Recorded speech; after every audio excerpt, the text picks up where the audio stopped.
Ошол наркы айгыр менен бул кичине разнаразга чыкканы турат а, кара ат жот а.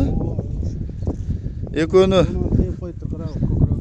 ажо, экөөнү арачы түшүп эле турат экенсиз да.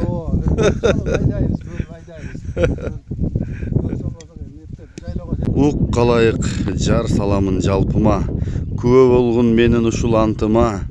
Эл эңсеген Лондон, Париж, Москва, тең келе албайт туулган айылым барпыга. Пейлингенен ырыс кутка токтуу жер, көзгө сүйкүм айланасы көк шибер. Мен дүйнөнү миң айланып таба албайм, ааламда жок барпым сендей көрктүү жер деп. Акындарыбыз айткандай, биздин берекеге толгон барпы жергебизде турамын. Ошол ажо көп жылдан бери баажы тармагында эмгектенген улак сүйүүчүсү. Мына кара атын коюптур быйыл дагы. Кара аты да топко жакшы барат.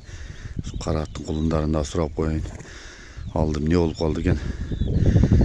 Ажо шаардан жадап айылга качып жылкы багып жүрөт. Кыргыз баласы ушул да, мына ушул тоолорду тарта берет да. Бул жылкы баласы каныбызда катко, тоолор жүрөгүбүздө жашайт го дегендей да. Мен кай жерде болбойн, жүрөгүм ушул тоолордун арасында деп Абдылдабек атка айткандай, кыргыз баласынын кан жаны, жашоо шарты, тарыхы, келечеги байланган тоолордо булар.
Урматтуу ат сүйүүчүлөр, кыргыз элим бүгүнкү күндө жаңы ат багып аткан, жаңы жылкы кылам деп аткан жигиттерге мен ушул өзүбүздүн кура илгертен келаткан ушул жерге байыр алган жылкылар, кыргыз тектүү жылкылар менен жаңы сырттан келген орус породасындагы жылкылардын кандай тоо ташыбызга көнүшү, бул кыргыз жылкылары менен орус жылкыларынын кароого, шарты, бакканга, жүргөнгө, тоо ташка кандай экенин ошол жерде бир топ жылдан бери жылкылар менен алектенип жүргөн өзүмдүн Акжол деген агаман азыр кыскача бир маалымат алып берип кетейин.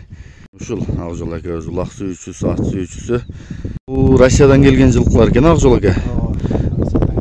Келиңиз, эми сиз мына ат сүйүүчүлөрүнө бул орустан келген бейлердин биздин тоо ташка кандай ыңгайлашканын, анан көп жылдан бери багып жүргөн өзүбүздүн кыргыз жылкылары менен айырмасы кандай экенин бир аз түшүндүрүп өтсөңүз. Эми өзүбүздүн көп жылдан бери баккан жылкыларыбыз биздин ушу тоолорго ыңгайланышкан. Тоо ташта жүрүп ыңгайланышкан. Ал эми Россиядан алып келген жылкылар бир аз кыйынчылык жаратууда. Булар токойдо тегиз жерде жүргөн үчүн тоо ташта кичине кыйынчылык жаратууда. Бирок акырын үйрөтсө болот экен. Жакшы жылкыларды аргындаштырып коюп, жакшы күлүктөрдү алсак болот. Жакшы эле биздин кыргыздын жылкыларын алсак болот. Кудай буйруса. Анда сиз бул Орусиядан келген бейлерге өзүбүздүн эле могу таза кыргыз айгырларды коюп, ушулардан аралаштырып кулун алайын деген максат экен да. биздин кыргыз жылкыларыбызды дагы да көлөмүн чоңойтконго аракет кылып атабыз. бара бир 2-3 тепкичтен кийин ушул жылкыларды дал эле өзүбүздүн кыргыз жылкыларындай болуп калабы? Булардан түшкөн кулундар барып аралашып болуп калат. Кудай берсе болуп калат. Жакшы экен. Булар бүгүнкү күндө туугандар бар экен, Бул ошактан качып келип туугандарбы же бул жерден айгыр коюлуп тууганбы? Ошол жактан качып келип туугандар. Буларын садырып көрдүңүзбү? Жок, садырып көрө элекпиз. Талаада эле. Талаада эле азыр пока. Жанагындай мына биздин жемотко, чөпкө кандай ыңгайлашуусу бат эле экен? Бат эле экен. Ыңгайлашты. Өздөрүнүн бат эле оңоп түзөп кеттиби? Өздөрүнүн бат эле оңоп түзөп кетти. Бираз кыйналып жүрүштү. Азыр жакшы. Азыр эми буларды ысыкка койбой качан айдап кетесиз жайлоого? Жакында айдайбыз, Кудай буйруса жайлоого айдайбыз. Дагы берки Кашкаттын үйрү көрүнбөйт го? Алар жайлоого кетти алар. Кетишти. 3 бөлүп айдайт экенсиз, Кудай буйруса. Жакшы экен. Мынакей, мен жаңы ат сүйүүчүлөрүнө орус жана кыргыз жылкыларынын өзгөчөлүктөрүнө бир ушул жылкылар менен бир топ жылдан бери алектенип аткан өзүм акемен сурап өттүм. Кызыктырган маалыматтар болсо да комментарийге жазып өтсөңүздөр болот. Азыр ошондо бул жылкылар Россиянын кайсыл жеринен келди? Абакан, шаарларынан, Темирова шаарларынан. Жакшы экен. Омск шаарларынан. Орозаке ошакта да. Кудай буйруса. Ошол терип жылкыга түшүнгөн үчүн мындай кылдап тактап анан жиберип атабы? Орозинин алып келди.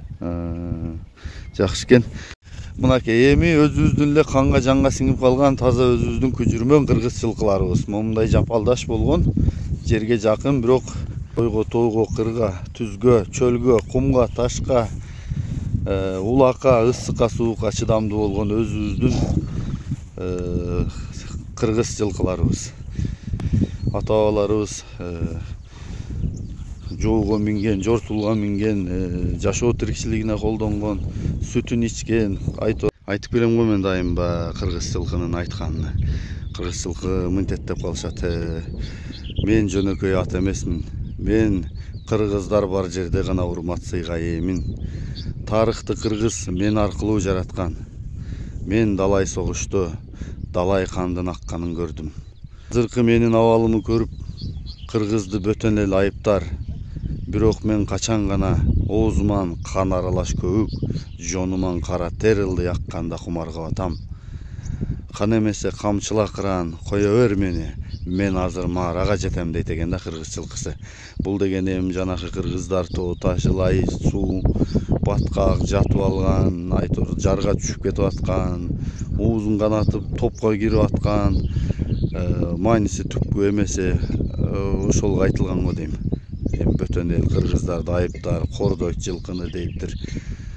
Бирок негизинде биздин аттарыбыз ошондой жоокер мүнөз, чыдамкай, канчалык да жанагындай кыйынчылык көргөн сайын чыйралып, дагы күжүрмөн кайраты ашып, өжөрлүгү ташып, акырына чейин аракет кыла турган биздин кыргыз жылкыларыбыз эмеспи? Биздин кыргыз жылкыларыбыз Орто Азияда ат оюндарда алдыңкы орундарды эч кимге бербей, өзүнүн илгертен келаткан жоокерлик мүнөзүн калыбынан жазбай, кыргыздын аты болуп, Ташкент, Душанбе, Астана, Алматы, айтор ат оюндары бар жерде, бардык жерде өзүнүн ордун коюп көрүнүп келаткан биздин дал ушул Кыргызстан мамлекетибиздин ар түрдүү аймактарынан чыккан кыргыз жылкыларыбыз экени талашсыз. Мына бул биздин кыргыздар ат жандуу, жылкы жандуу келген үчүн азыркы күндө момундай кылып сырттан жылкыларды алып келип аралаштырып дагы өзүбүздүн кыргыз жылкылардын көлөмүн дагы чоңойтууда. Бүгүнкү чыгарылыш ат сүйүүчүлөрү үчүн болуп атат. Жакса лайктан басып, каналга катталып колдой кетиңиздер. Ар бир кыргыз ушундай атадан калган салттуу уласын, нарыкты жоготпойлу. Акжол ака, бул былтыры дагы мына караттын балдары тууралуу сүйлөшөлү. Былтыры дагы карат коюлганбы? Ооба, 3 жылдан бери коюлат. 3 жылдан бери. Азыр кайсы кулундар караттыкы канча эркек? 6 эркек. 6 эркек, азыр бу жерде 3 бар. 3-өнү чыгарып салды. 3 нар жакта жүрөт. Ушул жакшы. Ат өзү чыгарып салды кошпой. Ооба, өзү чыгарып. Жашы өйдөлөп калды беле? Жашы уже кунан болду. Кунан. Жакшы экен. Мынау азыркы быйылкы дагы туалеттер бар экен арасында. Ушулар тудуруп алган айдап кетет окшойт. Bunun içindeki bardыгы таза өзүнүн кыргыз белерби же? Таза, мына баласы, мына былтыркы баласы. Мына ола?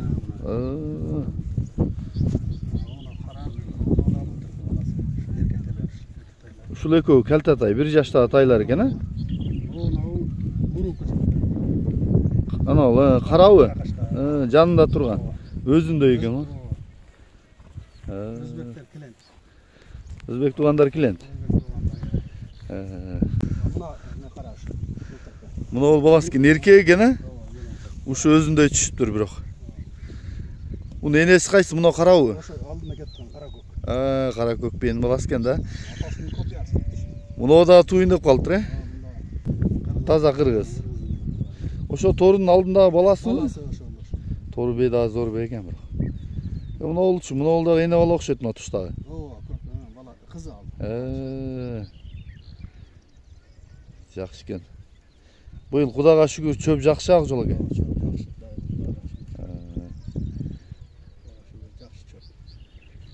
Жакшы экен мына. Онан да Атыбек деген жүрөт. Айтабамдын небереси. Мынакей салыштырып көрөсүңөр өзүңөр. Бирок мына орустар чоң болот экен ак жол экен. Орустар бир аз чоң болот. Кайт. Бир чабыштырайлыбы? Мынауын кара аркап кеткен да. Кайсы уруп койтат? Кара туруп койтабы? Коет да кара. Кара түштү да.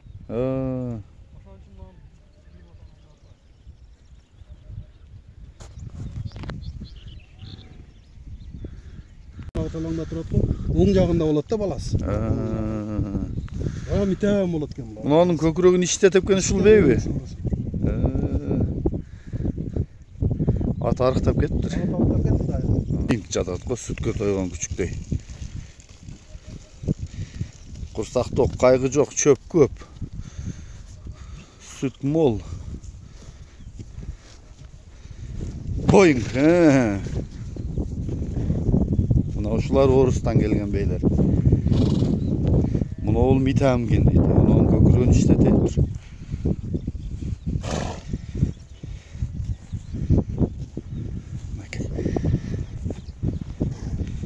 Бүгүнкү чыгарылыш ат сүйүүчүлөрүнө жана алыста жүргөн мекендешим сагынгандар тоо ташты жылкы баласын бир көрүп айылды аралагандай болгула эми.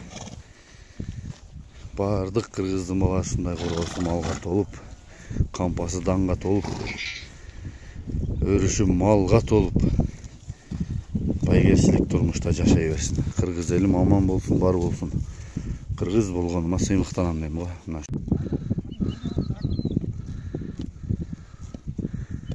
Атыбекти кууп атат го айгыр. Чозмоң жокпу? Берактан кууган болсо чозмо менен чой айгырды.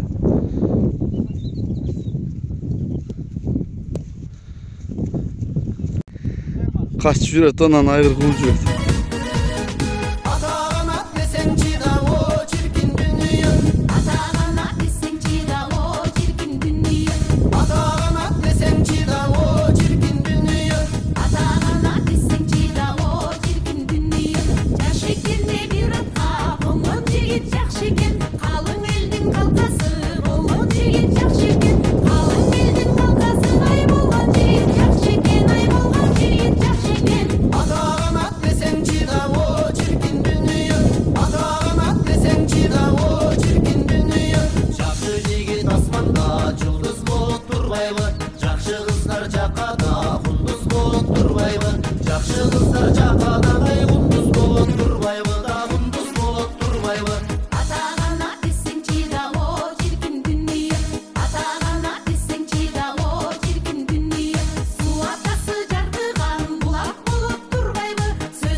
чыгат турбайбы, жаман аял бар сырай кыздан чыгат турбайбы, да кыздан чыгат турбайбы.